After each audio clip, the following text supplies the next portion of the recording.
Okay, this is the hip 90-90 breathing drill with the hip shift emphasis. We can do this either to the left or to the right, depending on what our goals are. So to do this, we need a wall, floor, and something like a ball. What we need to do is get into a perfect 90-90 position with our ankles at 90 degrees, our knees at 90 degrees, and then our hips at 90 degrees as well. We're going to place the ball in between your knees to help keep them in line with your hips. From here, think about dragging your feet down the wall to activate your hamstrings. The friction on the wall should keep your feet right where they are. So I'm keeping this ball here, dragging my feet down. Hamstrings are starting to work. I'm going to use that hamstring activity to pull my knees towards the ceiling. Thinking about peeling my tailbone off the floor, and I am tucking my pelvis back. I'm using that hamstring contraction to tuck my pelvis underneath me. So I don't want to shoot up towards the wall like this. Instead, I want a tuck as we come up. So think the sacrum, the bottom, or the tailbone there, the very, very bottom, is leaving the floor first, and then the sacrum, and then the belt line should still stay just about in touch with the ground there.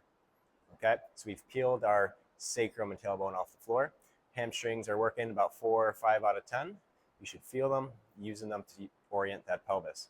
From here, this is our normal hip 90-90 position where we're just breathing. The breathing cues are in through the nose, big, long as you can, out through the mouth like you're fogging a mirror. So mouth is wide open, letting that air just fall out of your mouth like you're fogging a mirror all the way out. The key is to get every last bit of air out, and you should especially feel your obliques start to work at that very end. What we need is the obliques to do most of the work to push and pull your ribs together and close down that rib space, tucking those ribs down so they're not flared open. So what that does, it creates a neutral pelvis for us with our hamstrings, and then we have a neutral kind of rib cage position as well, stacked on top of that pelvis. This is our 90-90 position. What we're going to do is add a little extra where we're going to shift towards one side. What that looks like is putting extra emphasis into this ball. So if I wanted to work on shifting towards the left, I'm going to push my left knee into the ball. I'm going to not increase any pressure through here. I'm not going to push back on this side. Again, we should have a little hamstring activity on this side, but here we're going to have some adductor. We're going to have more hamstring activity. I'm pushing my left knee into this right side, maintaining that hamstring, and then I'm going to pull it down.